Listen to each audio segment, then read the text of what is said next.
গুনাহ আমরা কিতাবের মধ্যে পড়ছি, গুনাহ তিনটি জিনিস, তিনটি বড় ক্ষতি। প্রত্যেকটা গুনাহ, প্রতিটা হারাম।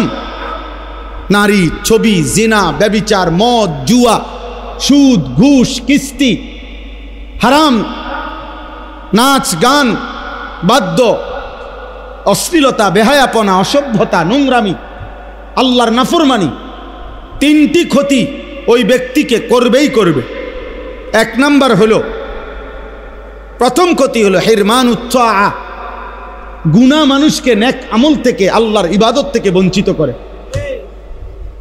দুই নাম্বার হিরমানুল ইলম, গুনাহ মানুষকে কোরআন সুন্নাহর ইলম থেকে বঞ্চিত করে। তিন নাম্বার হিরমানুল, একটা বললাম কি যে তার ইলম দূর করে দেয়। দুই নাম্বার তার আমলকে কি করে দেয়, ছুটায় দেয়। তিন নাম্বার হলো হিরমানুর রিজক, তার রিজিক কমিয়ে দেয়। গুনাহ অভাব নিয়ে আসে, গুনাহ অভাব নিয়ে আসে। তুমি টের পাইবে না, হয়তো তোমার জেনারেশন তোমার পরে কষ্ট পাবে। একসময় দবদবানি খপখপানি ছিল, মাতবরি ছিল, এরপরে বিখ্যাত থালা হাতে। আমারে কুমিল্লা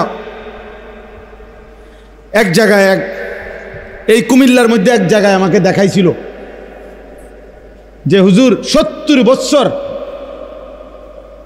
এই বাড়ির সামনে দিয়া, বিশাল বড় বাড়ি, কয় যে 70 বছর কমপক্ষে এই বাড়ির সামনে দিয়ে কেউ যাইতে হলে জুতা খুললে যাইতে হইতো, জুতা পায়ে দিয়ে যাওয়ার সাহস ছিল না।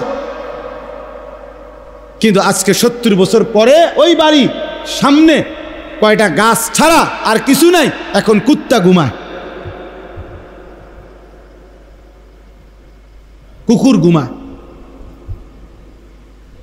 এজন্য গুনাহ ছাড়তে হবে। আজকে আমার মূল বক্তব্য এটাই, আপনারাও ছাড়তে হবে, আপনাদের সন্তানদেরকেও গুনাহ থেকে ফিরাইতে হবে। শয়তানের রাস্তা গুনাহের রাস্তা, না হলে এই জাতি টিকবে না, এই জাতি টিকবে না। আমাদের উপরে আযাব, গজব, মুসিবত আমাদের ছেলেদের এই অব্যাহত, মেয়েদের এই অব্যাহত নাফরমানির কারণে এখনো টের পাচ্ছেন না। এখনো গলিতে গলিতে, গ্রামে গ্রামে আলহামদুলিল্লাহ খাইয়া না খাইয়া কিছু আলেম ওলামা মসজিদ মাদ্রাসা দ্বীনি ফিকির করতেছে, দ্বীনি ফিকির করতেছে। কিন্তু একদিন দেখবেন এগুলোও বন্ধ হয়ে যাবে, একদিন এগুলোও বন্ধ হয়ে যাবে। যেই হারে ছেলে মেয়ে, নারী পুরুষ বেনামাজি, অভাব আসবে। ফজরের নামাজের মুসল্লি কই, 5 ওয়াক্ত নামাজের মুসল্লি কই? যে মানুষগুলো জুমার নামাজ পড়ে এক সপ্তাহে, এই মানুষগুলো পুরো এক সপ্তাহে বাকি নামাজগুলো কেন পড়ে না? কারো কোনো ফিকির আছে? কোনো একটা চায়ের দোকানে কোনো দিন যেখানে 10 জন মানুষ বসে, ওনারা কি একটা বারে আলাপ করে কিও আমগো সমাজের লোকগুলো বাকি 5 ওয়াক্ত নামাজ কেন পড়ে না? কারো ফিকির নেই, কারো ফিকির নাই। সবাই যার যার ছেলে মেয়ে, সবাই কোনো রকমে দুগা ভাত, একখান ঘর আর কদ্দুর ফার্নিচার বানাইতে পারলে খাইয়া পইরা, পান সুপারি চা বিস্কুট বন্টন খাইয়া কোনো রকমে রাত পার করন, দিন পার করন। সবাই সবাইকে নিজেকে নিয়ে ব্যস্ত। আমরা মানুষের পরিবর্তন করবে কে? জাতিকে টিকাবে কে বলেন? উম্মতের পরিবর্তন হবে কিভাবে? এই মাদ্রাসাগুলো ছোট ছোট মেহনত করে, ছোট ছোট ফিকির করে। আল্লাহ তাআলা আমাদেরকে বুঝার তৌফিক দান করেন। আমি এই জন্য আপনাদের কাছে, ছেলেরা তোমাদের কাছেও ভাইয়া বুঝায় বললাম, যদি কারো দিলে লাগে, আর যদি দিলে না লাগে, সন্তান ততক্ষণ পর্যন্ত নিজে নিজে ভালো হইতে পারবে না অভিভাবক যদি সচেতন না হয়। অভিভাবক সচেতন না হইলে পারবে না, অভিভাবকও যুদ্ধ করতে হবে। আপনার 6 বছরের বাচ্চা, 16 বছরের বাচ্চা, 14 বছরের বাচ্চার হাতে আপনি বড় মোবাইল দেখছেন, আপনি আসার দিয়া ভাঙতে হবে। আপনার ঘর থেকে টেলিভিশন, নাটক, সিনেমার আয়োজন সরাইতে হবে, নয়তো জাতি টিকবে না। হ্যাঁ, মানুষ হিসাবে থাকবে, দেখতে মনে হবে মানুষ, কিন্তু আখলাক আর চরিত্র হবে সব জন্তু জানোয়ার, ইনসান আর থাকবে না, ইনসান আর থাকবে। চারিদিকে খবর নিয়ে দেখেন, প্রতিদিন খবরের কাগজ শুনেন কি পরিমাণ জিনা, ব্যভিচার, পরকিয়া, হত্যা, খুন, ধর্ষণ কিভাবে চলছে, কে কাকে নিয়ন্ত্রণ করে, কে কাকে নিয়ন্ত্রণ করে। আল্লাহ আমাদেরকে হেফাজত করেন। দেখেন, বাস্তবতা হলো আল্লাহর কথা কম হোক বেশি হোক মনোযোগ দিয়ে শুনতে হয়। মনোযোগ দিলে আলহামদুলিল্লাহ ধীরে ধীরে মানুষের পরিবর্তন হয়। মানুষে একদিনে জুনায়েদ বাগদাদি হয় না। জুনায়েদ বাগদাদি নিজেও একদিনে হয় নাই, একদিনে আব্দুল কাদের জিলানী হয়ে যাবে না, কারণ উনি নিজেও একদিনে হয় না, বহুদিনের সাধনা করে তিনি আল্লাহর প্রিয় বান্দা হয়েছে। তো এই জন্য অল্প অল্প যদি কেউ মনোযোগ দেয়, একটা দুইটা করে, ধীরে ধীরে তার জীবন পরিবর্তন হয়। কোনো পাথরের উপরে যদি ধারাবাহিক একই জায়গায় টিনের চাল থেকে মনে করেন বৃষ্টির পানির ফোঁটা, কোনো পাথরের উপরেও যদি ধারাবাহিক পড়ে, অনেক দিন পরে হলেও একদিন দেখা যায় ওই পাথরটাও একটু ছিদ্র হয়ে গেছে, ডাইবে গেছে। মানে পাথরকে পর্যন্ত এই পানি, অথচ বৃষ্টির পানি হাতে নিলে কত পাতলা, এত কোনো ওজনে নাই দেখতে, কিন্তু এটা পাথরটাকে ছিদ্র করছে ধারাবাহিক। আল্লাহর কথা যে মনোযোগ দিয়ে শুনে, অল্প অল্প করে হলেও ধীরে ধীরে জীবন পরিবর্তন হয়। আল্লাহর কথা শোনা এটাও একটা ইবাদত, আমল করা এটাও ইবাদত। আর ইবাদত করলেই আল্লাহ তাআলা বান্দাকে আরো ইবাদতের তৌফিক দান করে। এই জন্য প্রত্যেকের উচিত, এই ছেলেরা তোমাদেরও বাবা, বাস্তব কথা হলো এটা উচিত, সব সময় যদি একটা মানুষ গাফেল থাকে, যে সারাক্ষণই মানে এলোমেলো, সারাক্ষণই হাসে, লাফায়, হাঁটে, চলাফেরা, তাহলে এইটা তো আসলে একটা সুস্থ স্বাভাবিক মানুষের কাজ হইতে পারে। 24 ঘন্টার মধ্যে আমার কোনো কাজে নাই, এরকম অপদার্থ একজন মানুষ হইতে পারে। মানুষ মাত্রই কর্মমুখর, মানুষ মাত্রই পরিশ্রমী, মানুষ মাত্রই মেহনত করতে অভ্যস্ত। এটা বাস্তবতা। যার ভিতরে কর্মের স্পৃহা নাই, কাজ করার মানসিকতা নাই, এটা এক ধরনের অচল মানুষ, প্রতিবন্ধী, অপদার্থ মানুষ। আমি একটা ছোট্ট সুন্দর ঘটনা শুনাই, সাহাবাদের ঘটনা। আমাদের প্রিয় নবী সাল্লাল্লাহু আলাইহি ওয়াসাল্লাম, সবাই মনোযোগ দিয়ে শুনে, নবীজি সাল্লাল্লাহু আলাইহি সাল্লামের একজন সাহাবী, বিখ্যাত সাহাবী হযরত আব্দুর রহমান ইবনে আউফ রাদিয়াল্লাহু তাআলা আনহু, উনি, ওই ছেলে, এই অপদার্থ, ওঠো বেড়ান দে, তোমারে কে বলছে মোবাইল নিয়ে আসতা?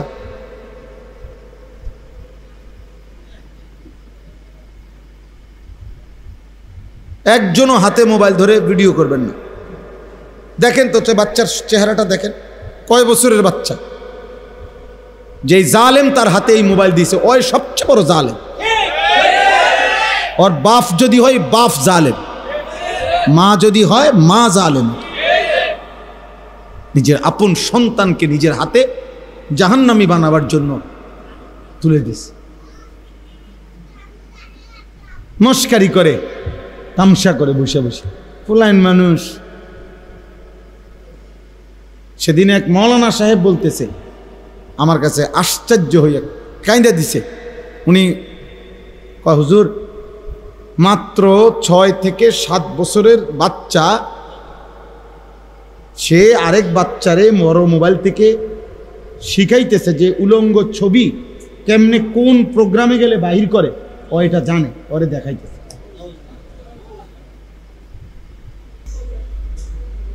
বিবস্ত্র ছবি, 7 বছর বয়স হয়নি। সমাজের অধঃপতন কোথায়? সমাজের অধঃপতন কোথায় নেমে গেছে? আশ্চর্য। ঢাকা শহরে 14 বছর 15 বছরের ছেলেরা, মানে গ্রুপ সন্ত্রাসী, কিশোর গ্যাং, কিশোর এই বয়সী ছেলে, কিশোর বলে কারে? 28 বছরের মানুষের 14-15 বছরের বাচ্চাকেই তো কি বলে?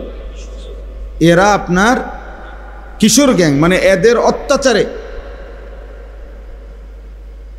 এদের সন্ধ্যা ডাইরেক্ট সাফাতি দিয়া কোপ দেয়, রামদা দিয়া কোপ দেয়, মানে তার চাইতে তার অস্ত্র লম্বা। হ্যাঁ,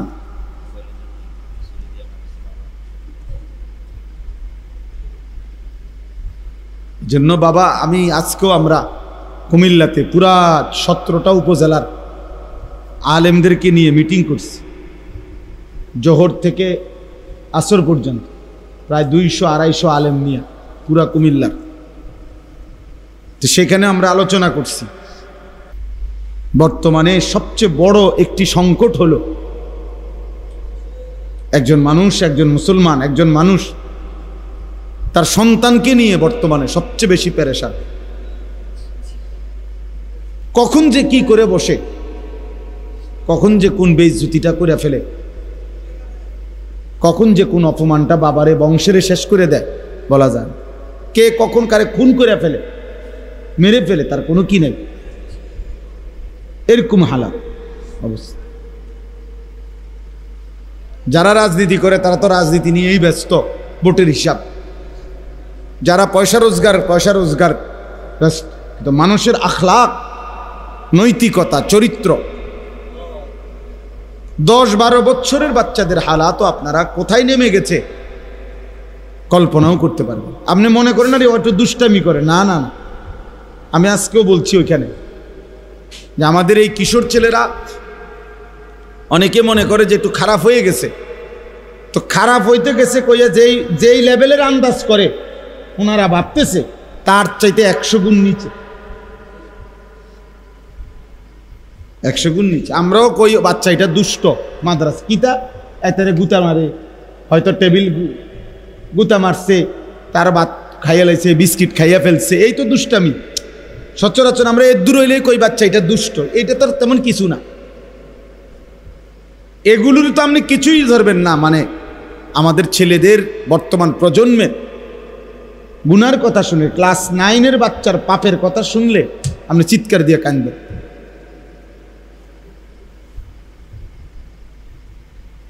ক্লাস 8-এর বাচ্চার গুনাহের কথা শুনলে আপনি চিৎকার দিয়ে কাঁদ। আমি ব্যক্তিগতভাবে এই কিশোর নওজোয়ানের উপরে মেহনত করি আলাদা, এটা আমার একটা মিশন আলাদা, আমার এই নিয়ে আমার কার্যক্রম আছে আলাদা। এই জন্য আমি এটা একটু বেশি শুনি, জানি। আমার হোয়াটসঅ্যাপে বড় গ্রুপ আছে, আমার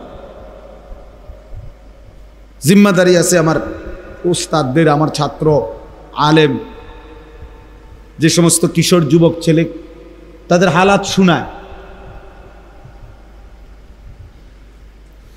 আল্লাহ আল্লাহ। তো বলতেছিলাম হযরত আব্দুর রহমান ইবনে আউফ একজন সাহাবী, উনি নবীজি সাল্লাল্লাহু আলাইহি সাল্লামের বিখ্যাত সাহাবীদের মধ্যে একজন। বেহেশতের সুসংবাদ প্রাপ্ত যেই 10 জন সাহাবীকে বলা হয় আশারায়ে মুবাশশারা, ওর মধ্যে একজন আব্দুর রহমান ইবনে আউফ। উনি ছিলেন মক্কার সাহাবী, মানে মক্কার অধিবাসী। তো নবীজি সাল্লাল্লাহু আলাইহি সাল্লাম যখন মক্কা থেকে হিজরত করে কই গেছিলেন? এই মদিনায়। তো যারা মক্কা থেকে গেছে নবীজির সাথে সাহাবা, ওনাদেরকে বলে মুহাজির। কি বলে? আর যারা মদিনার, নবীজির হাতে কালেমা পড়ছে, নবীজিকে সাহায্য সহযোগিতা করছে, মদিনার মানুষ, তাদেরকে বলা হয় কি? আনসার। আনসার। নবীজি সাল্লাল্লাহু আলাইহি সাল্লাম যখন গেলেন মদিনায়, তো এই মক্কার সাহাবীদের প্রত্যেকের সাথে মদিনার একজন করে একজনের সাথে ভ্রাতৃত্বের বন্ধন, যে তুমি তো তার ভাই, তোমার হাতে তাকে দিলাম, তার সুবিধা অসুবিধা, তার প্রয়োজন জরুরত সব কিছু তুমি খেয়াল করবে। মানে এভাবে সিস্টেম করে গ্রুপ করে একজন করে একজন মক্কার সাহাবীকে একজন মদিনার সাহাবীর সাথে কি বানায় দিছে নবীজি? ভাই ভাই বানায় দিছে। তাহলে চাপটা কমে গেল, আমি একজনের দায়িত্ব নিলাম, আপনি একজন। আমাদের দেশে যুগ যুগ ধরে মাদ্রাসাওয়ালারা আগে সবচেয়ে বেশি জনপ্রিয় ছিল লজিং। এখন না আলহামদুলিল্লাহ বোর্ডিং চালু হয়েছে ব্যাপক। আগে এত কি ছিল না, বোর্ডিং। আগে তো গ্রামে গ্রামে কি খাইতো? লজিং থাকতো ছেলেরা। তার মানে প্রত্যেকে আগে ওয়াজ হুজুররা বলতো, আপনারা প্রত্যেকে যদি একজন বাচ্চা নিজেদের ঘরে নিয়ে নেন, আপনাদের 5 জনের খানার লগে একজন বাচ্চা খাইলে তেমন আর কি হবে না, কষ্ট হবে না, কিন্তু বাচ্চাটারও পড়ালেখা হয়ে যাবে। আগে এটা লজিং প্রথা খুব ছিল। আমাদের টুমচর মাদ্রাসায় আমরা 4র্থ শ্রেণীতে, প্রাইমারি স্কুল থেকে আমি গিয়ে 4র্থ শ্রেণীতে ভর্তি হয়েছিলাম টুমচর, জীবনের প্রথম, সেই 1992 সালে। তো তখনও আমি নিজেই ছোট্ট মানুষ, তখনও আমি এই 4র্থ শ্রেণী পড়তাম মাদ্রাসায়, কিন্তু আমিও 4 জন বাচ্চা লজিংয়ে পড়াইতাম। আমি ছোট মানুষ, কিন্তু এরপরও খাইতে হইলে, চলতে হইলে, থাকতে হইলে আমি তো লজিং নিতে হইব, এছাড়া কোনো সিস্টেম নাই।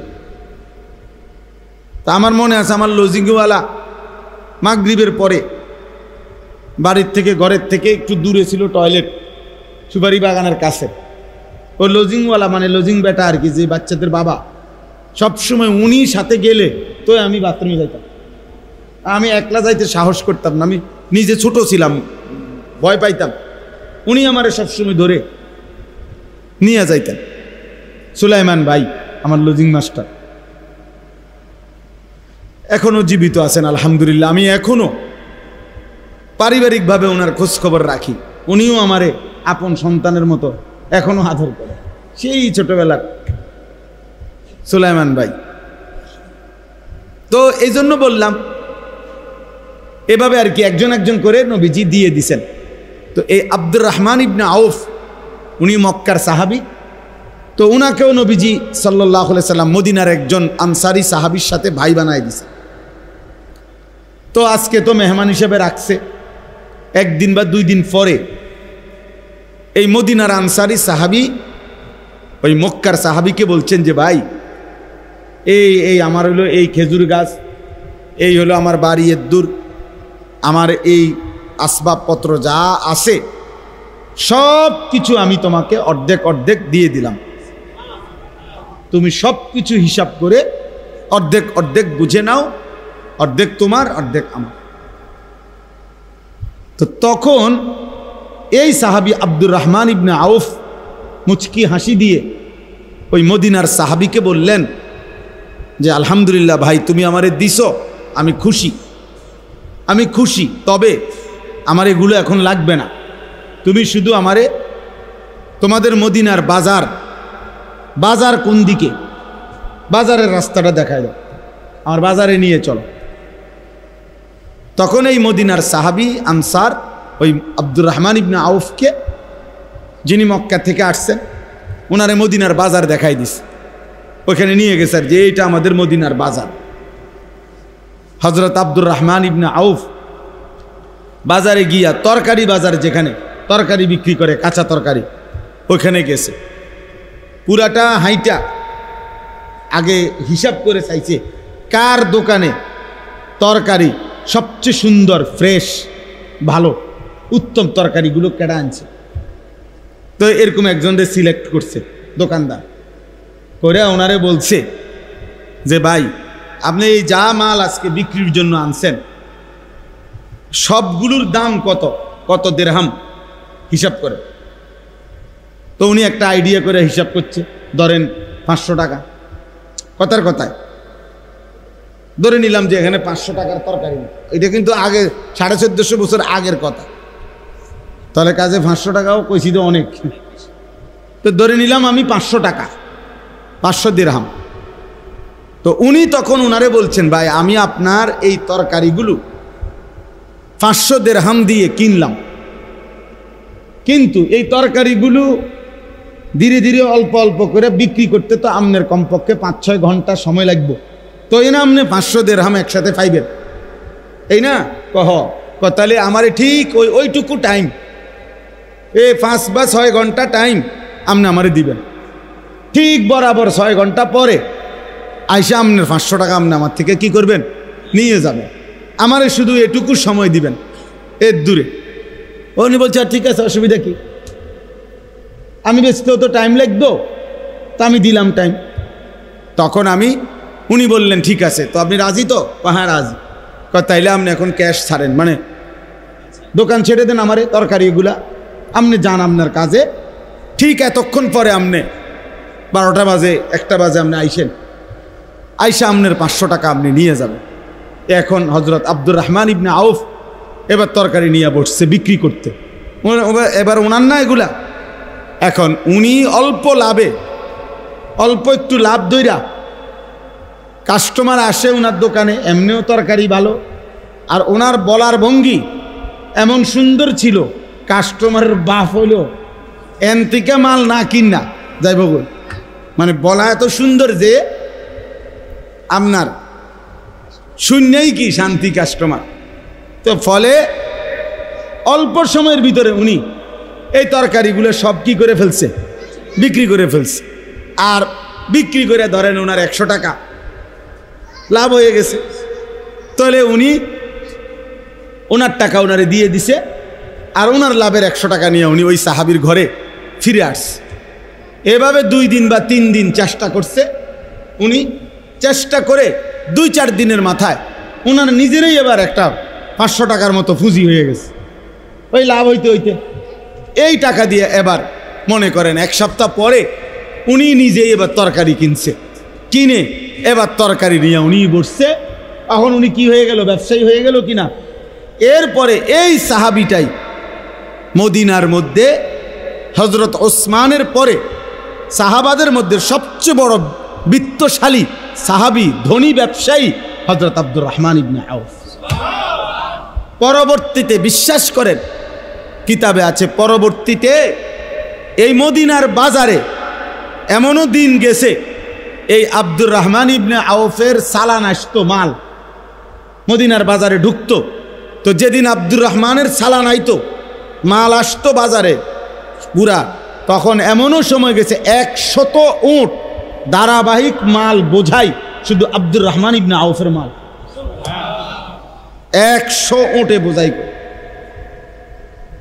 ওই সেই ব্যবসায়ী যে ওনার থেকে কি করছিল, প্রথম দিন এই কৌশলে মাল নিছিল।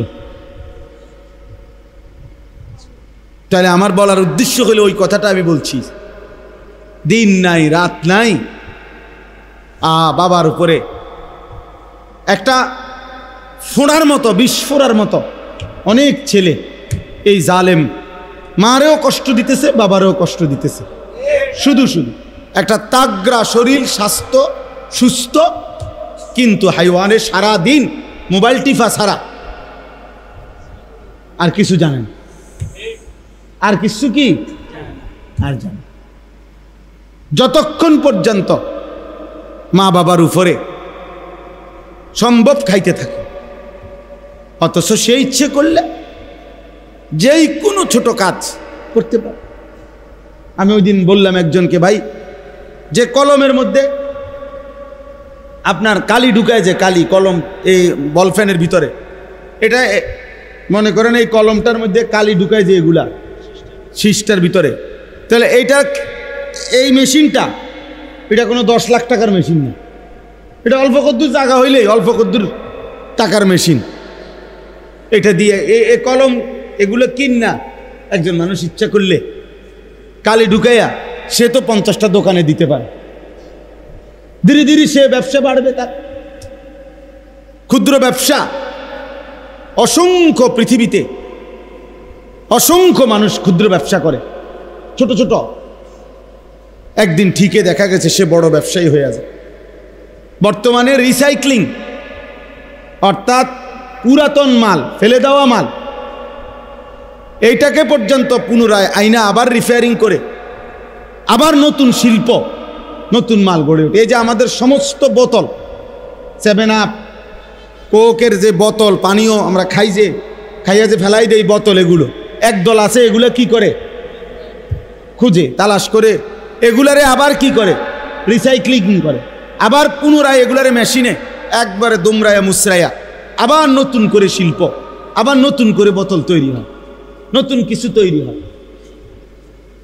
এটা মানে ফেলে দেওয়া জিনিস থেকেও বহুত বড় কিছু হয়। গাজীপুরে আমি মাহফিলে গেছি, কাপাসিয়ার ওইদিকে, না কাপাসিয়া না, আরো ওইদিকে।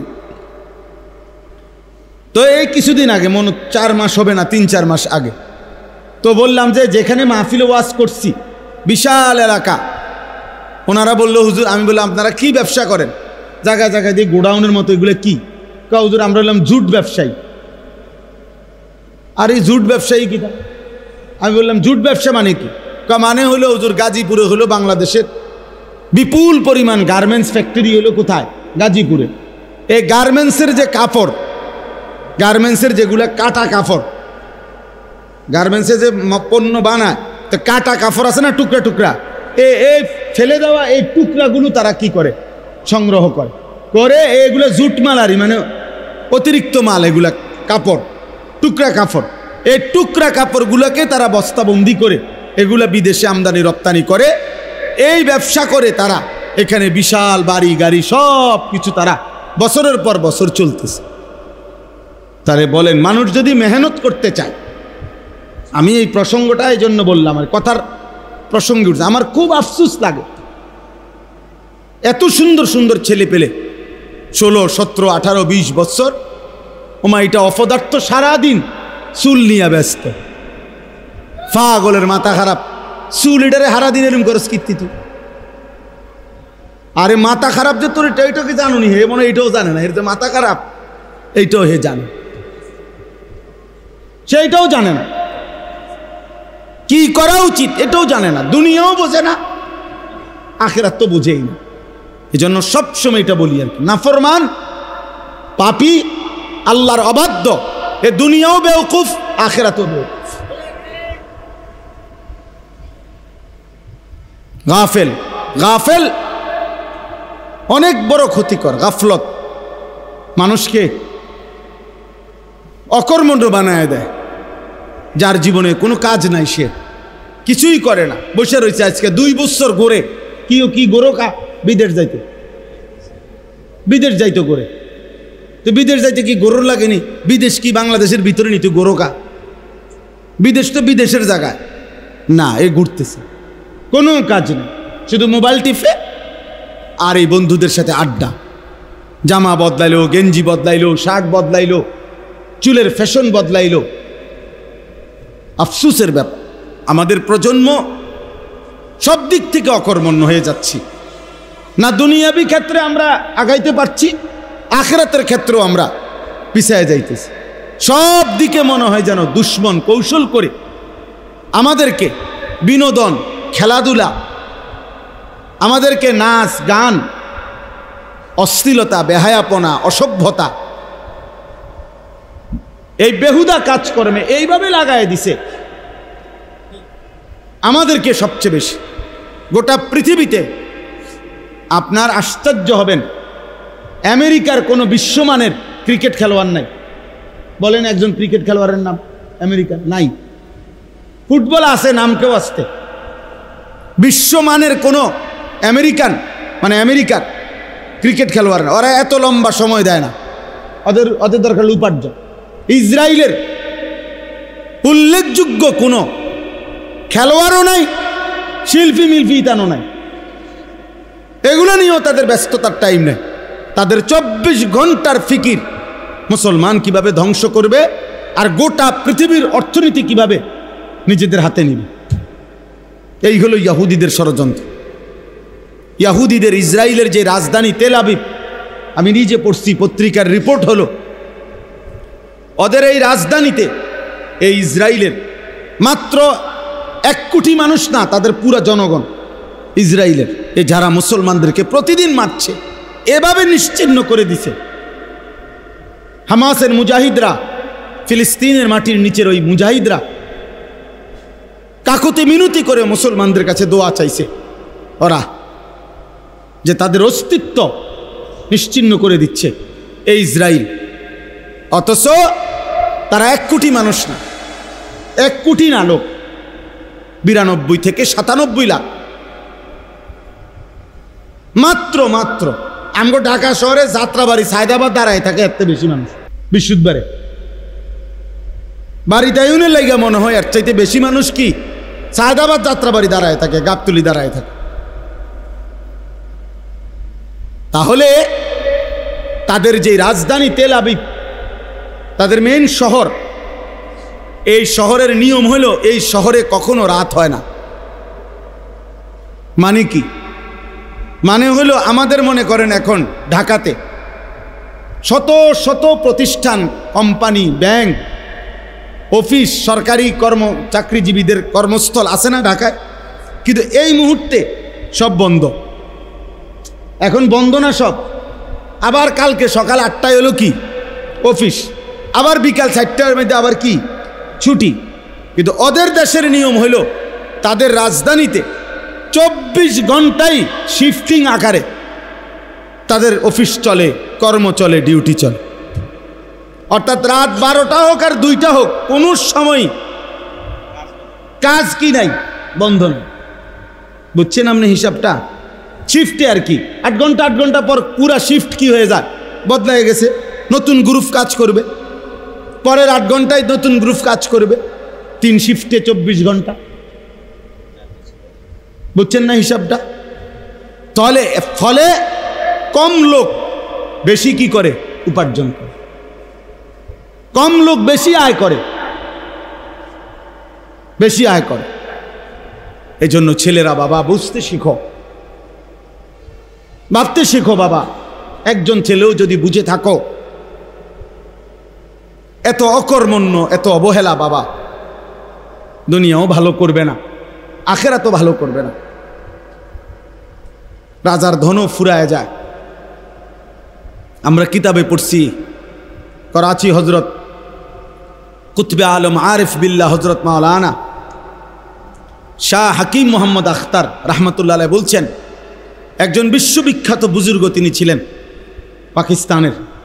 উনি বলছেন যে আমরা নিজ চোখে দেখছি একজন জমিদার আর জমিদারের ছেলে, সময়ের ব্যবধানে ছেলেটা নারী এবং জিনা ব্যভিচার করত, নারীর সাথে অসভ্যতা, অশ্লীলতায় তার বাবার সম্পত্তি শেষ করে দিছে। একটা পর্যায়ে তাকে এমন ভয়ঙ্কর রোগ হয়েছে যে এই রোগের চিকিৎসার জন্য বাবা তার জমিদারি সব শেষ করেছে। শেষ পর্যন্ত প্রকাশ্যে মানুষ দেখছে জমিদার এবং জমিদারের সন্তান বা পুত প্রকাশ্য দিবালোকে বাজারে মানুষের কাছে ভিক্ষা করছে, ভিক্ষা করতো, ভিক্ষা।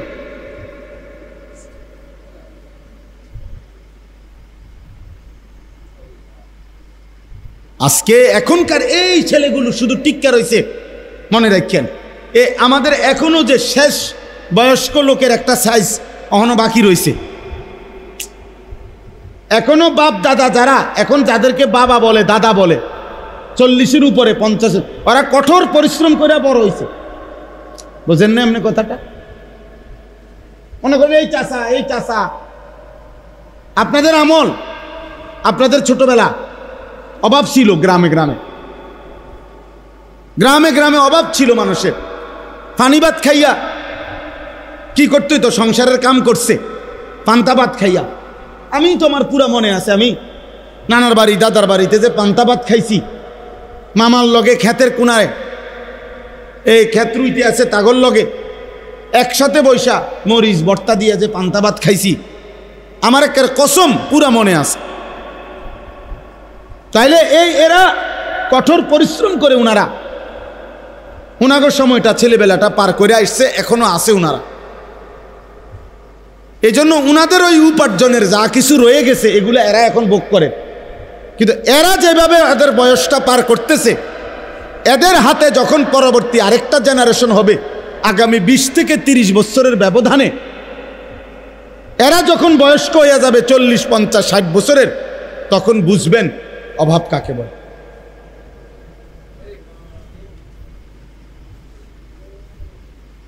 আমার কাছে ওই কিতাবের মধ্যে আছে, দামেস্কে সিরিয়ায় একবার এমন অবস্থা হয়েছে যে ওই একটি অঞ্চলের মানুষ এত বেশি নারীর ছবি, নারীর প্রেম, এটা নিয়ে তারা পুরা অঞ্চলের সকল মানুষই এই চর্চা শুরু করছে যে এরা সকলেই নারী ছবি, নারীর ভালোবাসা, নারীর সাথে যত রকমের গুনাহ হইতে পারে এই নিয়ে পুরা শহর সবাই চেষ্টা করতেছিল। তাহলে লিখছে কিতাবে, খোদার কসম, একটা সময় পরে আল্লাহর আযাব আসছে, আর ওই শহরে এত বেশি দুর্ভিক্ষ দেখা দিছে। এই দুর্ভিক্ষের পরে বিচক্ষণ মানুষরা, বিবেকবান মানুষরা ওই প্রেমিকদেরকে বলছে, তোমার প্রেয়সীর, তুমি যারে ভালোবাসতে এতদিন, তার ছবিটা আঁকো তো। তখন বলছে, প্রেয়সীর ছবি আর প্রেয়সীকে চুলার আগুনে ছুঁড়ে মারো, একটা রুটি খাবারের জন্য দাও। আমার কাছে ওই কিতাব আছে। অর্থাৎ এই নারী ছবি, এই অসভ্যতা, এই অশ্লীলতা, এই বেহায়াপনা একদিন এরা হোক আর এদের পরবর্তী সন্তান হোক, কাউকে না কাউকে বিপদগ্রস্ত করে ফেলবে, বিপদগ্রস্ত করে ফেলবে, অভাবে ফেলে দিবে। গুনাহ মানুষকে ধীরে ধীরে, তাফসিরে মাআরিফুল কোরআনে আছে, যেই কোনো সুদখোর, যে নিয়মিত সুদ খাইতো, কসম আল্লাহর, ওইখানে কিতাবে লিখছে পরবর্তী 70 বছরের ব্যবধানে অবশ্যই সুদখোরের পরিবারের মধ্যে অভাব দেখা দিবে এবং সুদখোরের পরিবার অভাবের কারণে নিশ্চিহ্ন হয়ে যাবে। বাবায় হয়তো বুক করে গেছে, ফুতেও হয়তো আরো কয়দিন বুক করে গেছে, নাতির বেলায় আইসা আর কিছু না।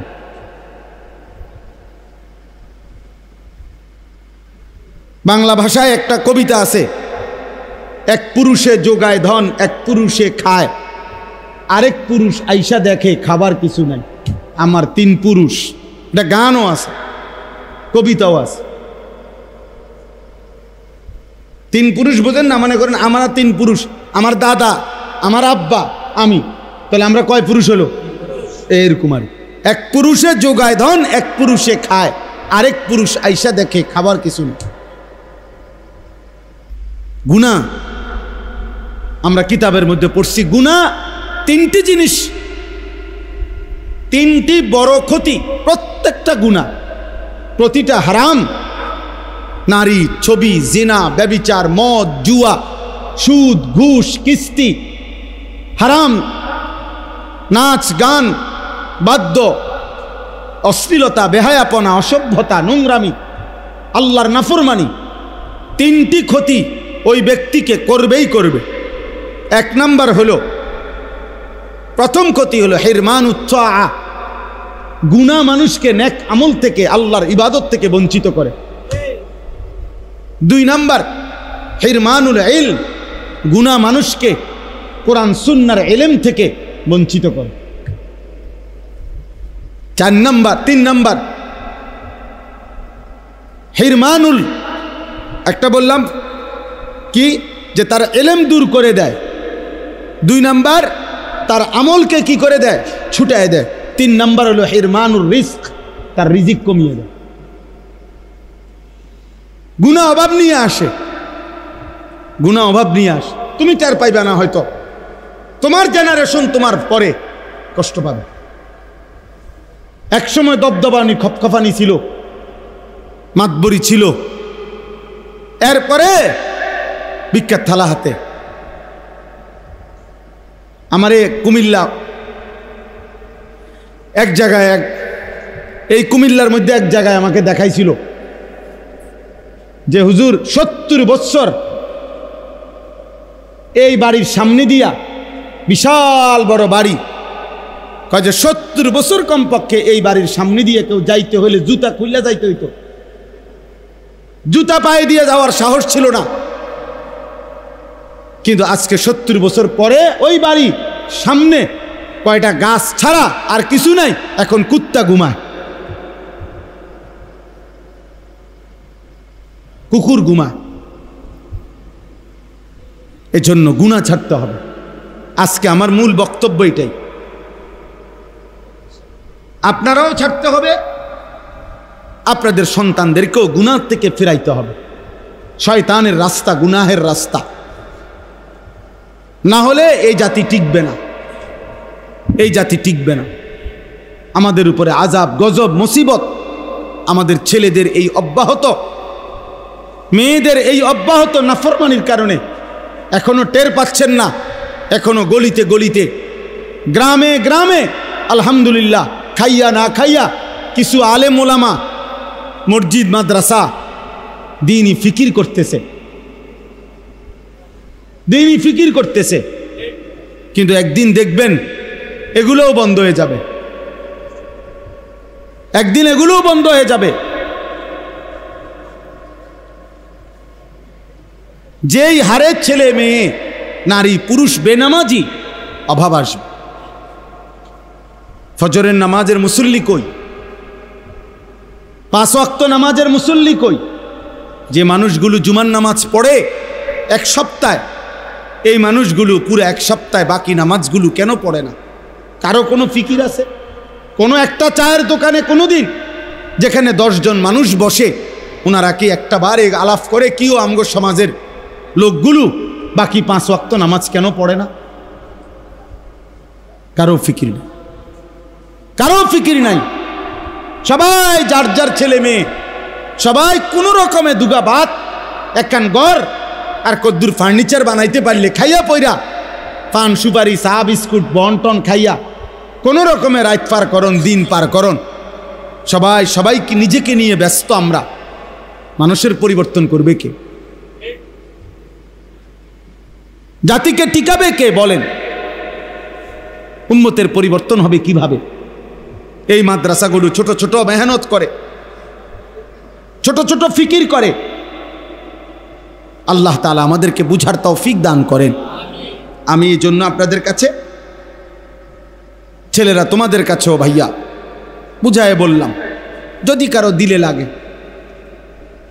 আর যদি দিলে না লাগে, সন্তান ততক্ষণ পর্যন্ত নিজে নিজে ভালো হইতে পারবে না অভিভাবক যদি সচেতন না হয়। অভিভাবক সচেতন না হইলে পারবে না। অভিভাবকও যুদ্ধ করতে হবে। আপনার 6 বছরের বাচ্চা, 16 বছরের বাচ্চা, 14 বছরের বাচ্চার হাতে আপনি বড় মোবাইল দেখছেন, আপনি আসার দিয়ে ভাঙতে হবে। আপনার ঘর থেকে টেলিভিশন, নাটক, সিনেমার আয়োজন সরাইতে হবে, নয়তো জাতি টিকবে না। হ্যাঁ, মানুষ হিসেবে থাকবে, দেখতে মনে হবে মানুষ, কিন্তু আখলাক আর চরিত্র হবে সব জন্তু জানোয়ার, ইনসান আর থাকবে না। ইনসান আর থাকবে।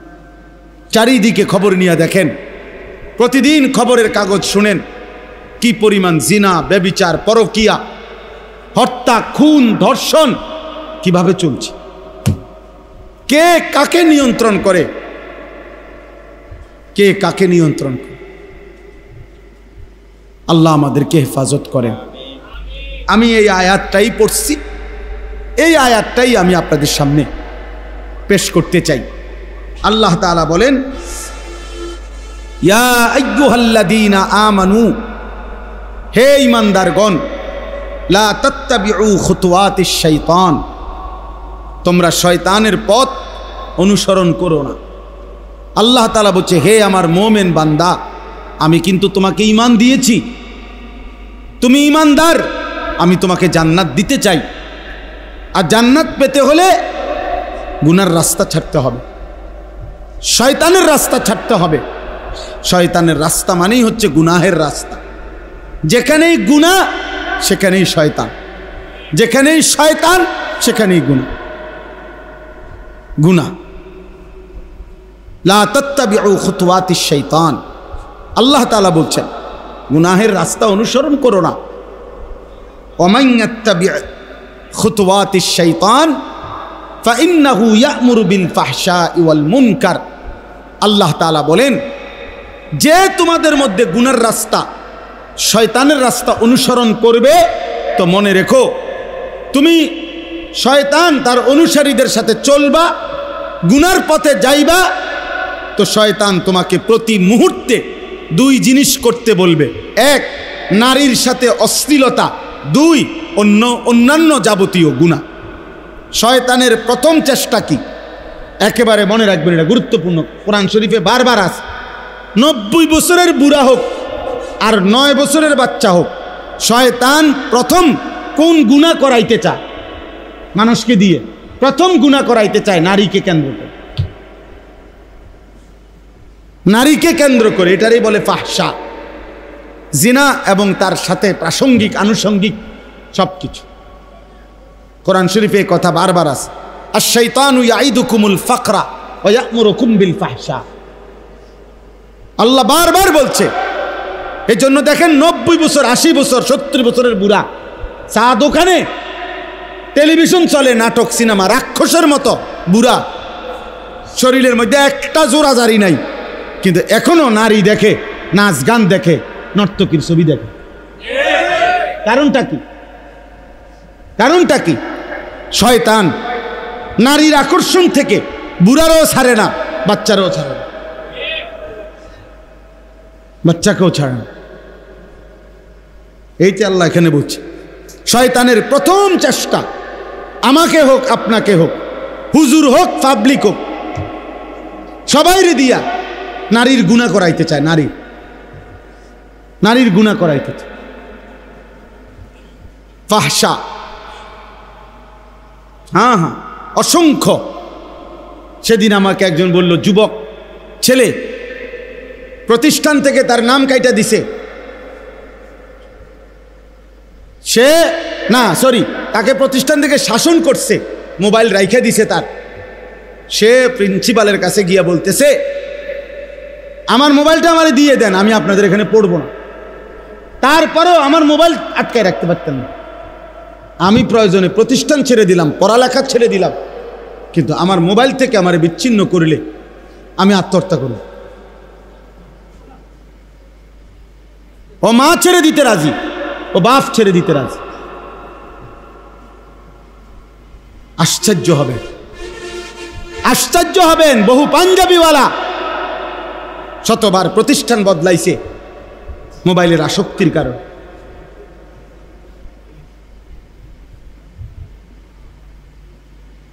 যেখানেই বাধা দিবে মোবাইল, না মোবাইল হলো মেইন জিনিস।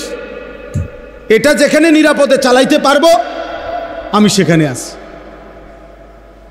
আহা, আমাদেরকে আল্লাহ তাআলা এই মোবাইলের জন্য সৃষ্টি করছে। এক মুসলমানের জীবন এত ফালতু, এক মুমিনের জীবন এত ফালতু, আমাদের কোনো কাজ নাই, আমাদের কোনো কাজ নাই।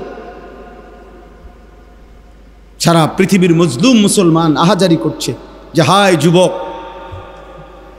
তুমি আল্লাহর জন্য দাঁড়াইবা কখন? তুমি আল্লাহর দিন কালেমার পতাকা উড়াবা কখন? যাদের জন্য আহাজারি করছে মায়েরা, মজলুম নারীরা, বোনেরা, জাতির সেই সুন্দর সন্তানরা, তারা ডুবে আছে মদ, জুয়া, নারী, ছবি, জিনা, ব্যভিচার। যারা উদ্ধার করবে, 60 বছরের বুড়া চাচা, 70 বছরের বুড়া চাচা তো আর যুদ্ধ করতে পারবে না এখন, উনি তো বেশি থেকে বেশি দোয়া করতে পারবে, ইসলামের জন্য জান বাজি রাখবে, ইসলামের জন্য জীবন কোরবানি করবে, যাই করবে এ তো করার কথা যুবকরা। হযরত আনাস রাদিয়াল্লাহু তাআলা আনহু বলেন, আমরা নবীজির সাথে কুন্না নাগজু মা রাসূলিল্লাহ ওয়া নাহনু শাবাব, আমরা যৌবনকাল ছিল আমাদের, আমরা নবীজির সাথে প্রত্যেকটা যুদ্ধে অংশগ্রহণ করেছি। সব যুদ্ধ, 57টি যুদ্ধ আল্লাহর নবী সাল্লাল্লাহু আলাইহি সাল্লাম পরিচালনা করছেন মাত্র 9 বছরে। 9 বছরে 57টি যুদ্ধ নবীজি পরিচালনা করেছে। তাহলে বলে আজকে আমরা বড় বেশি আফসোসের মধ্যে, যদি কেউ ভাবি আমরা, আর যার ভাবনা না আমিও কইলাম না, মোটামুটি ভাত মাছ খাইয়া, আপেল মালটা বন্টন চা বিস্কুট খাইয়া, ফানসুবারি খাইয়া মোটামুটি ভালোই আছে, ফেডে বাতে, তাই তো ঠিক আছে। কিন্তু এক মুসলমানের জীবন মানে কি ফেডে বাতে ভালো থাকা? বলে আমাদের জীবন এতটুকুই শুধু কাজ, তাহলে আমাদের জীবনের সাথে কাফের বেঈমানের পার্থক্য কি?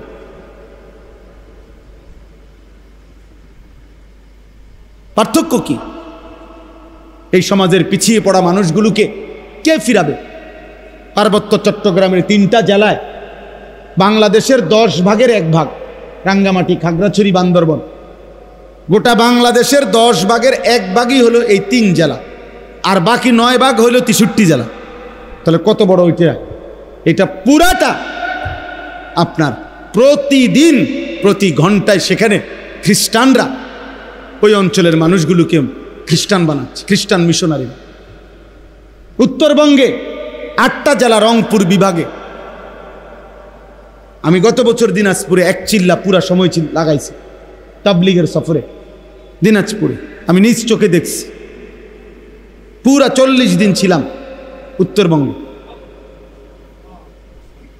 তখন আমি নিজ চোখে দেখছি শুধু একটি জেলায় দিনাজপুরে 560টার উপরে খ্রিস্টানদের গির্জা। বাংলাদেশে বলে প্রতিদিন খ্রিস্ট ধর্ম বানাচ্ছে। দিনাজপুরে আমি এমন ইউনিয়ন দেখছি, ইউনিয়নের সবচেয়ে বড় বাজার, পরিষ্কার ওনারা বলছে পুরাটা বাজার কাদিয়ানি বাজার, বাজারের নামে কাদিয়ানি বাজার, মানে বাজারের সব ব্যবসায়ী কাদিয়ানি, মুসলমান ছিল। পঞ্চগড়ের মধ্যে একটা পুরা এলাকার নাম আহমদনগর, এই কাদিয়ানিদের যে গোলাম আহমদ কাদিয়ানি তার নাম। বলেন আমাদের এই ছোট্ট বাংলাদেশের অবস্থা কি? বলেন। এই জন্য বললাম পিছিয়ে পড়া মানুষ আমাদের সমাজের, এই যারা পাহাড়ি, আদিবাসী, উপজাতি, তাদেরকে আল্লাহ চিনাবে কে? তারা মানুষ না? কথা বলেন না কেন? তো তাদেরকে আল্লাহ চিনাবে কে? আপনাদের কাছের ওই উনি এখানে আছে, আমি ওনার কথা মনে হয় অনেক সময়, উনি কি নাম ভাই আপনার? না ওই যে হেলান দিয়ে রয়েছেন জাকির ভাই। তাহলে আজকে এই যে মনে করেন আপনাদের পাশের কিছু বাইরে মেহনতে, দাওয়াত তাবলীগের মেহনতে কিছুটা পরিবর্তন হয়েছে এই বেদে সম্প্রদায়ের এদের। তাহলে এরা এখানে না, শুধু সারা বাংলাদেশে। আমি সিলেটে গেছি, আপনাদের এই এলাকার মানুষ, ওনারা আমার সাথে দেখা করছে, আত্মীয় কাজুদের আমগো আত্মীয় স্বজন আছে এই জাফরাবাদ, আর এখানে এটা কয় হাড়িখোলা, সিলেটে আমার সাথে প্রত্যেকবারে দেখা করে। সুনামগঞ্জে গেছি, ওইখানে আছে ওনাদের মানুষ। চিটাগাং হাটাজারির ওইদিকে গেছি আমি, হাটাজারি চিটাগাং ইউনিভার্সিটির পাশে বয়ান করতে, ওইখানের লোক আমার কাছে এসে দেখা করছে যে হুজুর আমগো আত্মীয় স্বজন আছে, এরাও এই বেদে সম্প্রদায়। তাহলে সারা বাংলাদেশে এরা আছে কিনা বলে? তো এদের দিন শিখাবে কে? ইমান শিখাবে কে? ইসলাম শিখাবে কে? হিজরা যারা, হিজরা ওরা মানুষ না? কথা বলেন না কেন? হিজরা বলে যাদেরকে, তো ওরা, ওদের আখেরাত নাই, ওদের কোনো বিচার আচার হবে না, তো ওদেরকে আল্লাহ চিনাবে কে? ওদেরকে আখেরাত চিনাবে কে? বলেন। এইভাবে চিন্তা করে দেখেন এই সমাজের কি পরিমাণ মানুষ আল্লাহ চেনে না। কত লোক, আমি সেদিন এক লোকরে দেখছি সিমেন্টের বস্তা নামাইতেছে, আমি তাকাইছিলাম। বিশ্বাস করেন লোকটার ঘাম সারাটা লুঙ্গি গেঞ্জি ভিজা, আমার মনে যেন পানিতে সাঁতার কাটতেছে, এরকম ঘাম। তাহলে এক এক বস্তা সিমেন্ট নামাইতে গিয়া ট্রাকটার থেকে সে যে গোডাউনটা ফালাইতেছে নিয়া, প্রতিবারে তো তার কোমরটা কি হইতেছে, বাঁকা হইতেছে। এক বস্তা সিমেন্ট নামাইলে হয়তো 3 টাকা 5 টাকা বা 10 টাকা, ধরে নিলাম 10 টাকা, তাহলে 50 বস্তা সিমেন্ট নামাইলে কি পরিমাণ ঘাম জড়ছে, 500 টাকা। এই 500 টাকা ঘামে সুবানো এই টাকাটা দিয়া সে তার পরিবারে যখন পাঠায় দেয়, তার সন্তান নামের 18 বছরের 16 বছরের ওই জানোয়ার এই ঘামের টাকাটা দিয়া মোবাইলে উলঙ্গ ছবি দেখে। মানুষ নামের ওই জানোয়ারে তার বাবার এই ঘামের টাকাটা দিয়া নারী দেখে, ছবি দেখে। অথচ এই বেচারার কোমরটা 50 বার বাঁকা হয়ে গেছে। আমার কোমরে সামান্য ব্যথা, আমি ডাক্তার দেখাইছি গত কয়দিন আগে, পরিষ্কার প্রেসক্রিপশন উনি লিখে দিছে, ঝুঁকে কোমর ঝুঁকে কোনো কিছু নিবেন না। বলছে একটা কাগজ এটা এখানে পড়ছে, এটা ঝুঁকে নিবেন না, স্বাভাবিকভাবে বসবেন, এরপরে নিবেন। ওই মানুষটা এইভাবেই তো আজকে হয়তো 10 বছর এভাবেই তো বস্তা নামাইতে আছে, ঠিক না? কত কষ্টের কামাই। এই জন্য আমরা একজন, শুনেন, আমার কোনো আপত্তি নেই, আমি এক ধরনের মানুষ, যে আমার ফিকির হলো আমি কোনো ভোটে দাঁড়াইছি না, আমি কোনো এটা নির্বাচনী জনসভা না যে অনেক লোক হইতে হবে, আমি তো ইলেকশন করি না, তো কাজেই আমার জনসমর্থন দিয়ে আমি করবো কি, আমি কি ভোটে দাঁড়াবো? আমার তো আখেরাতে না দরকার, তাহলে লোক কম না বেশি আমি লোক দিয়ে করবো কি? বেশি গুণ না, সংখ্যা গুণে তো আমার দরকার নেই, আমার দরকার আল্লাহর কথা পৌঁছানো, আল্লাহর এক বান্দাই শুনুক, আমি তার জন্যই বলছি। একজনই ভাবুক কি হবে জাহান্নাম, কি হবে আখেরাত। নবী সাল্লাল্লাহু আলাইহি সাল্লামের একজন সাহাবী জীবনে একবার শুনছে, হযরত সালমান, যে জাহান্নামের আগুনের লাকড়ি হবে মানুষ এবং পাথর। তাফসীরের মধ্যে আছে উনি 3 দিন 3 রাত এক টানা শুধু চোখের পানি ফেলে কানছে যে হায় জাহান্নামের লাকড়ি হবে মানুষ, সেই লাকড়ি যদি হই আমি সালমান, আমার কি হবে, আমার কি হবে, এ কথা বলে শুধু কানছে আর কানছে অঝরে। 3 দিন পরে নবীজি খবর নিয়ে ওনারে খবর দিয়ে আনছে।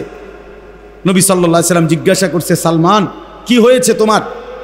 বলছে, ইয়া রাসূলুল্লাহ, কোরআনের এই আয়াত আমারে পাগল বানায় ফেলছে।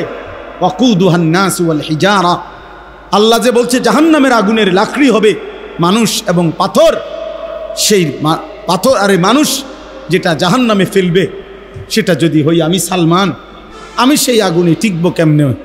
আমার এই ভয় আমারে অস্থির বানায় ফেলছে, আমি চোখের পানি বন্ধ করতে পারছি না। আল্লাহর নবী তখন বলছে, সালমান থামো, আল্লাহর কসম আমি সাক্ষী দিচ্ছি, আমি মুহাম্মদ সাক্ষী দিলাম, জান্নাত তোমার অপেক্ষা করছে। এরপরে উনি থামছে। কি ভাই, যারা নিয়মিত ইবাদত করতেন তারা পর্যন্ত জাহান্নামকে এভাবে ভয় করতেন, আর আমাদের যাদের জীবনে নামাজ নাই, হালাল হারাম নাই, আমাদের কি হবে? আমাদের হালাত কি হবে? ছেলেদেরকে কে ফিরাবে? আমাদের মেয়েদেরকে, আমাদের মহিলাদেরকে বলেন, কে ফিরাবে? এক মৌলানা ইয়াসিন জাফরি আমার অনেক বেশি মহব্বতের, তিল তিল করে খাইয়া না খাইয়া অনেক কষ্ট করে এই মাদ্রাসাটা ধরে রাখছে।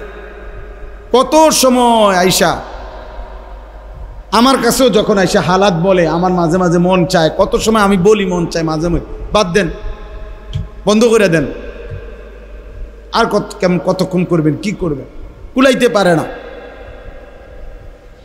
এ আমার নাম দে, আমার হাতে দেওয়া এই নাম নূরে জান্নাত। মাওলানা মাসুদ জামিলের ওই মাদ্রাসা, কি নাম? হ্যাঁ, হুরে জান্নাত। এটাও আমার দেওয়া নাম। ওইখানেও নাওতলা। তো এই ছোট্ট ছোট্ট আয়োজন, কোথাও 100 জন, কোথাও 200 জন, কিন্তু এটা কি খুব বেশি সংখ্যা? এই মাদ্রাসার মধ্যে যদি মাত্র 100 জন মেয়ে পড়ে, 150 জন মেয়ে পড়ে, একদিনে চান্দিনা বাজারে, একদিনে কল্পনা করেন শুধু চান্দিনা বাজারে, তরকারি বাজারে, মাছ বাজারে কি পরিমাণ মহিলা যায়। আমার সেই বোনদেরকে কে ফিরাবে? স্বামী বিদেশ, স্বামীর মাথার ঘাম পায়ে পড়ে একটা একটা টাকার জন্য, বেচারা 12 ঘন্টা ডিউটি করে,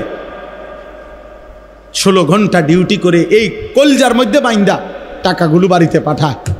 আর বেডির হাঁটা চলা দেখলে, বেডির মোবাইল 3টা, বেডির জামাই বিদেশ, বেডির মোবাইল হলো 3টা, বেডির হাঁটা চলা দেখলে,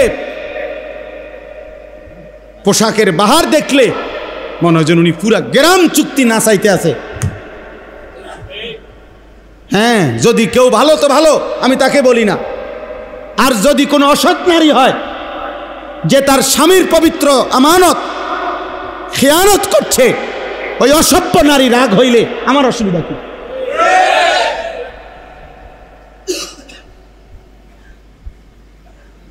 বলবে যে সবাই কি খারাপ? না, আমি কইছি নি আপনারা সবাই খারাপ। কথা বোঝেন নাই আমার কথাটা? আপনি চাতেন কা? আপনি চাতেন কেন? আপনি ভালো হইলে তো আপনারা বলছি না, আপনার গাত লাগলো কেন? বোঝেন নাই আমার কথা? সবাই অসৎ না। সবাই যদি অসৎ হয়ে যেত তো চাঁদ উঠতো না। সবাই অসৎ হয়ে গেলে সূর্য উঠবে না। এটা আল্লাহর ওয়াদা। জমিনে যতক্ষণ পর্যন্ত একজন আল্লাহ আল্লাহ বলনেওয়ালা থাকবে, ততক্ষণ কি হবে না? কিয়ামত হবে না।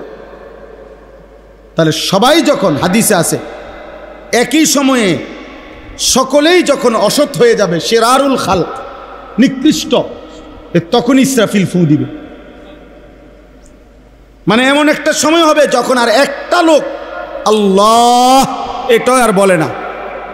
আল্লাহ বলবে ইসরাফিল আর লাগবে না, খালাস, ফু দাও, আমার সংসার আমি ভাঙ্গা ফেলব,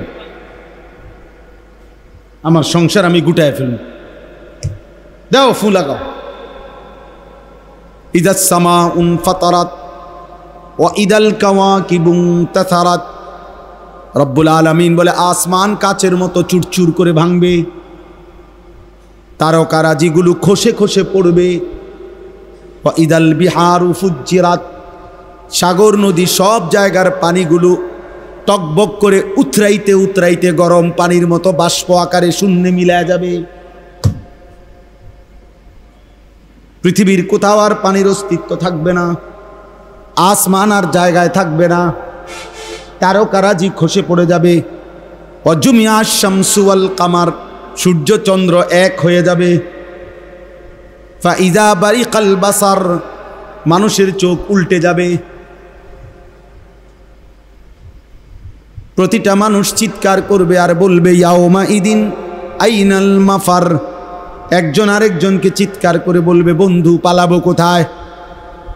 কাল্লা আলা ওয়াজার, আল্লাহ বলবে বান্দা জিজ্ঞেস করে লাভ নাই, আজ কোথাও আশ্রয় নাই। আজকে সব জায়গায় ভূমিকম্প শুরু হয়েছে, সারা পৃথিবী সারা জমিন একসাথে কাঁপতেছে। ইন্না জালজালাতাস সাআতি শাইউন আযীম, আল্লাহ বলে বান্দা কিয়ামতের ভূমিকম্প বড় ভয়ানক। এখন তো দুনিয়ার একদিকে ভূমিকম্প হয়, আরেকদিকে স্থির থাকে। সামান্য ক্ষণিকের 2 সেকেন্ড, 1 সেকেন্ড, 3 সেকেন্ডের ভূমিকম্প হয়, আবার থেমে যায়। রব্বুল আলামিন বলে মাটির উপরের একটা পাতা পর্যন্ত যতক্ষণ মাটির নিচে না যাবে, ততক্ষণ পর্যন্ত অনবরত জমিন ভূমিকম্প হইতে থাকবে।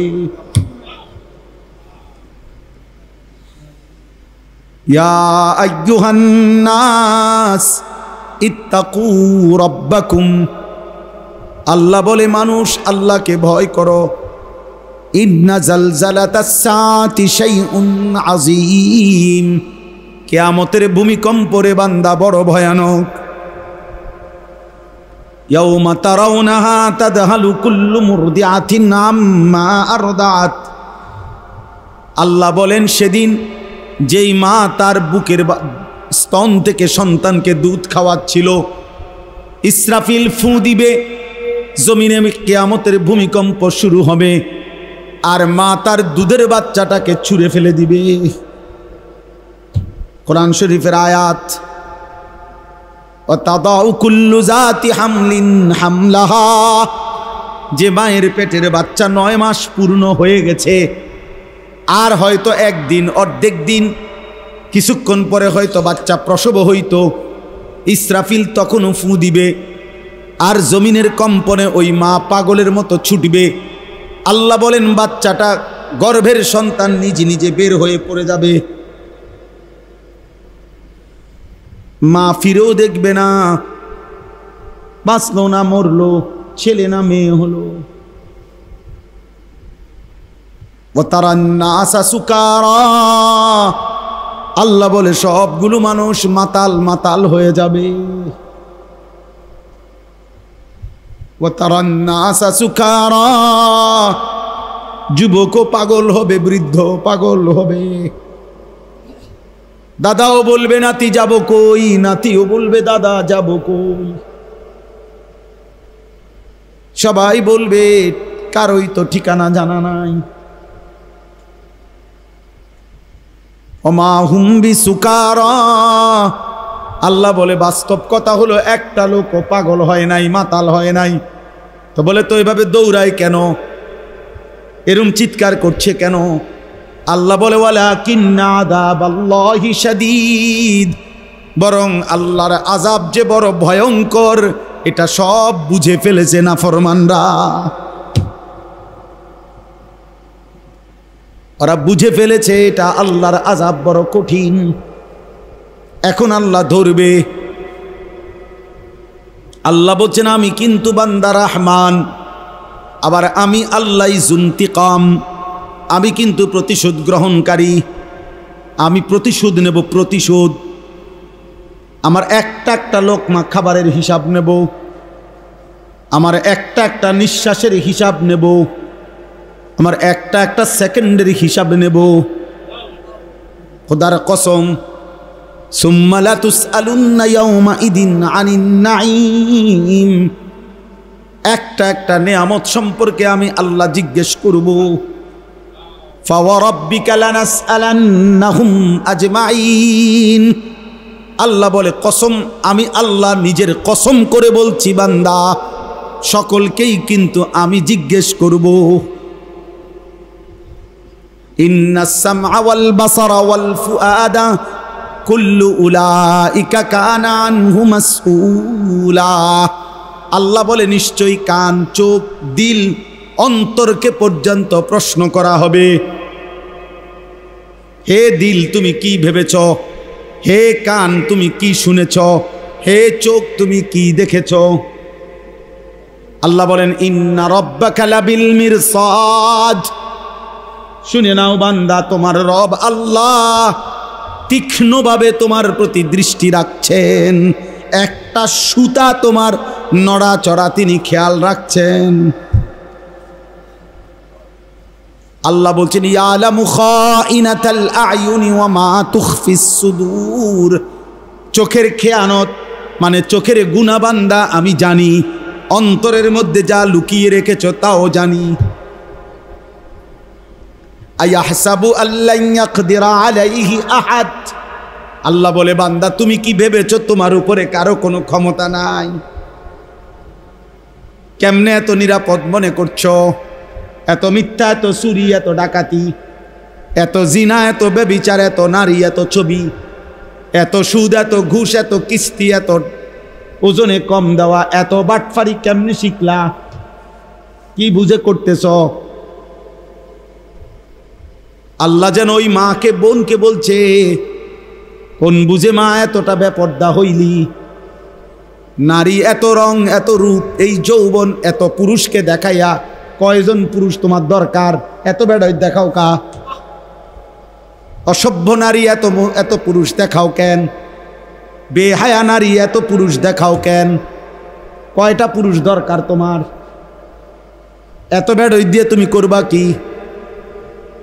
হ্যাঁ, আয়াহসাবু আল্লান ইয়াকদিরা আলাইহি আহাদ। আল্লাহ বলে, বান্দা তুমি কি ভেবেছো বান্দা তোমার উপরে বুঝি কারো কোনো ক্ষমতা নাই? এরপরে আবার আল্লাহ বলছে আয়াহসাবু আল্লাম ইয়ারাহু আহাদ। বান্দা সে কি ভেবেছো তোমারে কেউ দেখে না? লাইট নিভাইলে বুঝি আমি আর দেখি না? দরজা বন্ধ করে ফেললে বুঝি বান্দা আমি দেখি না? গেট লাগাইলে বুঝি আমি আল্লাহর দেখি না? সিসি ক্যামেরা লাগাইলে বুঝি আমি আর দেখি না? আল্লাহ দেখে না কখন কখন? বলে না কেন? বলো না বাপ, আল্লাহ দেখে না কখন কখন? আল্লাহর ক্ষমতা নাই কখন কখন? আলাম ইয়ালাম বিআন্নাল্লাহা ইয়ারা। আল্লাহ বলে না ফরমান সে কি জানে না তার আল্লাহ তাকে সারাক্ষণ দেখে। ওয়া হুয়া মাআকুম আইনামা কুনতুম। আল্লাহ বলে বান্দা তুমি যখন যেখানেই থাকো আমি তো তোমার সাথেই আছি। আল্লাহ বলেন ওয়া নাহনু আকরাবু ইলাইহি মিন হাবিলিল ওয়ারিদ।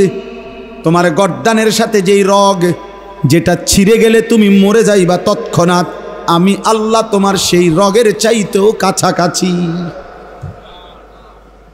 আল্লাহ বলেন ওয়ামা তাকুনু ফি শাআনিন ওয়ামা তাতলু মিনহু মিন কুরআনিন ওয়ালা তা'মালুনা মিন আমালিন ইল্লা কুন্না আলাইকুম শুহুদান ইদ তুফিদুনা ফীহি।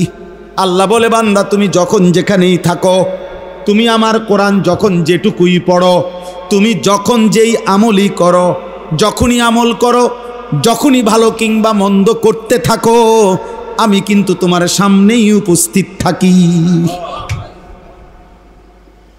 ইল্লা কুন্না আলাইকুম শুহুদান, শাহেদ আমি তো আছি, আমি তো দেখি, আমি তো উপস্থিত।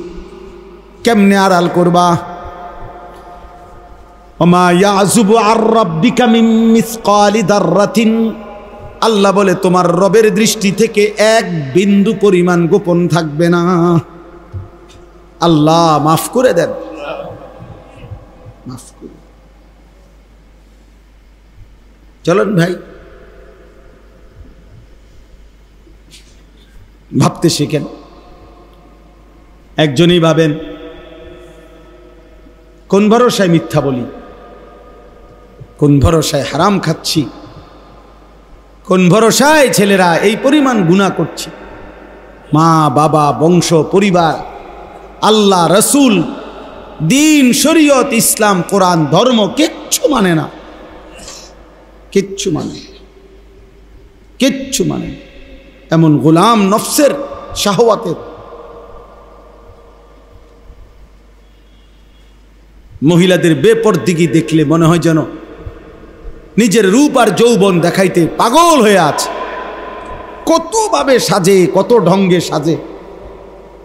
একটা বোরকা কিন্তু গিয়াও এটারে কত মডেল যে বানাইছে, এটার মধ্যে কত জোড়া, কত তালি, কত ডিজাইন, কত কিছু এটার মধ্যে লাগাইছে।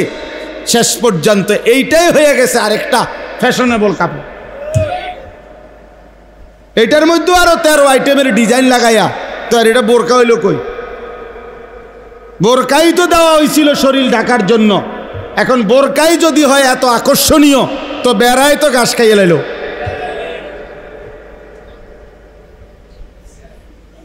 বেড়ায় ঘাস খাইয়ে ফেললো না, তো তো এখন পাহারা দিবে কি দিয়া? আল্লাহ আমাদেরকে হেফাজত করেন। ওয়ালাউলা ফাদলুল্লাহি আলাইকুম ওয়া রাহমাতুহু মা যাকা মিনকুম মিন আহাদিন আবাদা ওয়ালাকিন্নাল্লাহা ইউযাক্কি মান ইয়াশা। এই শেষ কথা হলো আল্লাহ বলে বান্দা গুনার কাছে যেও না, শয়তানের কাছে যেও না। শয়তানের কাছে গেলে সে তোমারে নারীর সাথে সম্পৃক্ত গুনায় জড়ায় দিবে, আর অন্যান্য গুনাহগুলোও তোমারে দিয়া করাবে। আর শুনো, আমি আল্লাহ যদি দয়া না করি, আমার রহমত যদি না হয়, নিজেকে নিজে কেউ পবিত্র করতে পারবে না। আমি চাইলে যাকে তাকে আমি পবিত্র বানাই।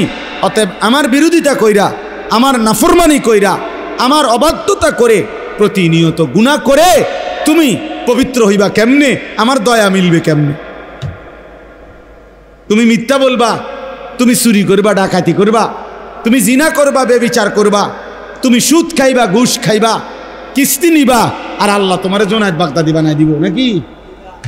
বুঝতে কি লাইছে?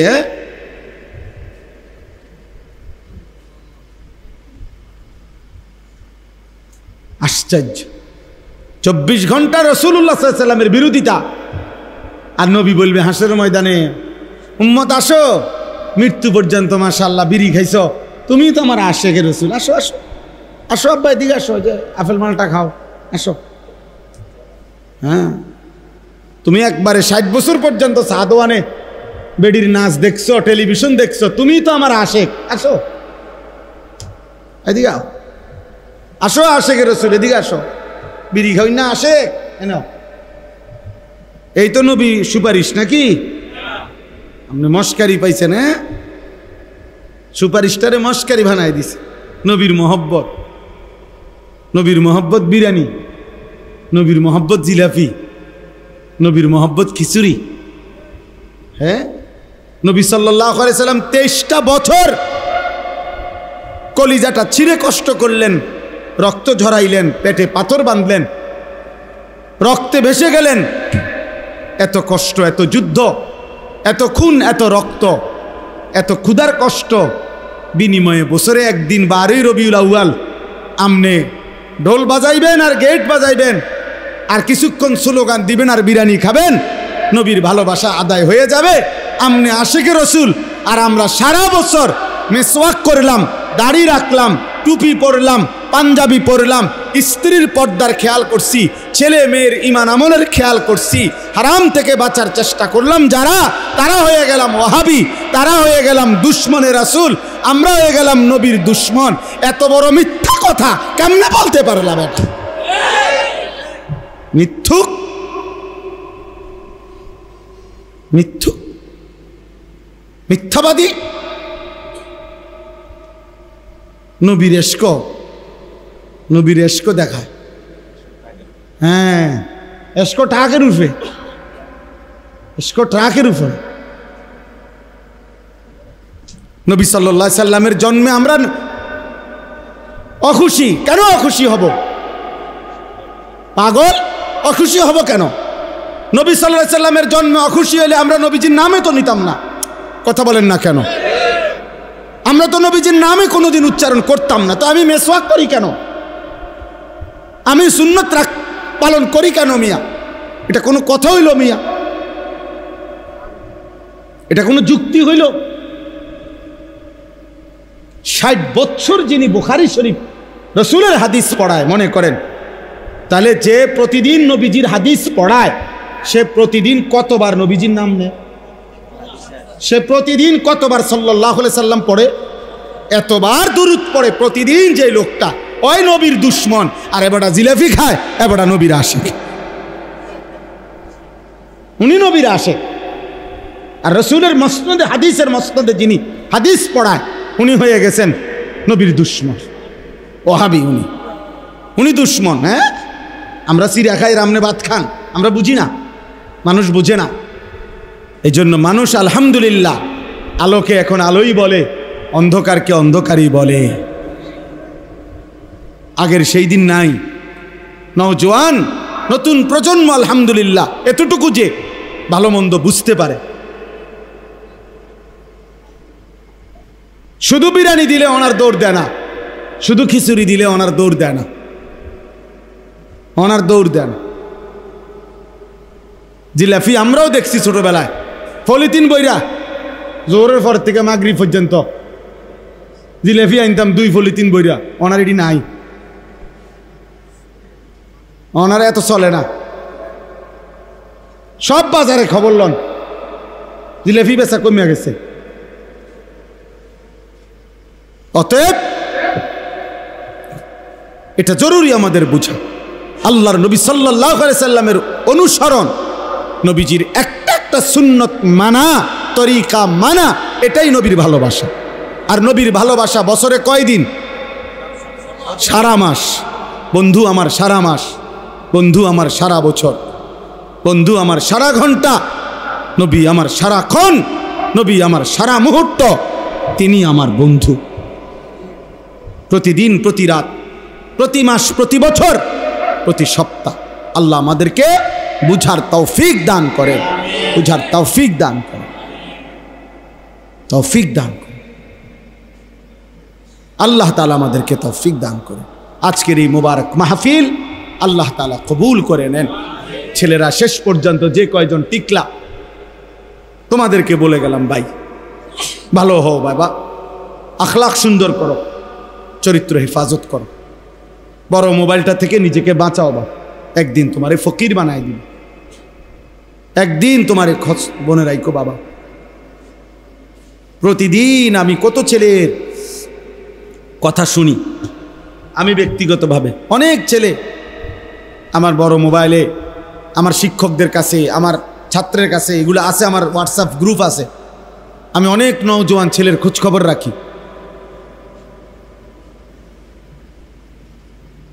আমি জানি চরিত্রের হালাত কি, যৌবনের হালাত কি, কি পরিমাণ ছেলে। যদি তোমাদের একজনকে একজনকে শুধু শুনাইতে পারতাম তুমি বুঝতা। হারাম নারী, ছবি, জিনা, ব্যভিচারের দৃশ্য তোমার দুনিয়াটাও শেষ করে দিবে, আখেরাতও শেষ করে দিবে। আল্লাহ আমাদের এই ছেলেদেরকে হেফাজত করেন। বাবারা যারা, আল্লাহ আপনাদেরকে হেফাজত করেন। আপনারা যারা এই প্রচণ্ড গরমের মধ্যে কষ্ট করে বসেছিলেন, আজকে আমার মনে হয়েছে আমি ইয়াসিন জাফরি ভাইরে নামতেই এখন বলছি যে এই জায়গাটা এখন যারা বসছেন আপনারা, আমার যদিও আমি করি না, কিন্তু আমার সোয়াব হবে।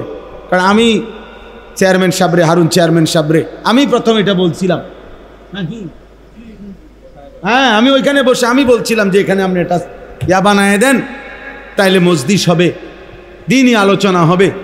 আলহামদুলিল্লাহ আজকে বৃষ্টিমুখর পরিবেশেও এতটুকু মানুষ আমরা এই কয়জন তো আল্লাহর কথা শুনতে পারছি, ঠিক কি না বলেন নাকি?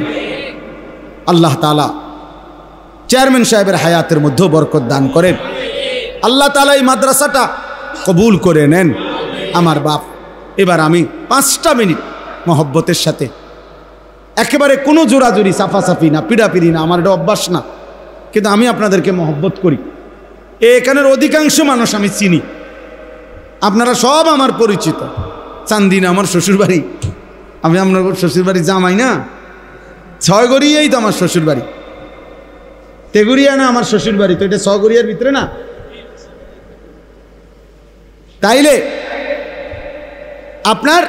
আপনাদের প্রত্যেকের কাছে, যে কয়জন আছেন, আপনাদের কাছে আমার বিনীত অনুরোধ, 5টা মিনিট আপনারা এই মাদ্রাসাটা, মেয়েরা অনেক দুর্বল, যে কয়জন মেয়ে পড়ে এর অর্ধেকের চাইতে বেশি মেয়ে দুর্বল, এতিম আছে, অসহায় মেয়ে আছে, অল্প কয় টাকা দেয়, খানার কয় টাকা দিতে পারে না। মৌলানা এই কষ্ট করিয়া বহু জোড়াতালি দিয়া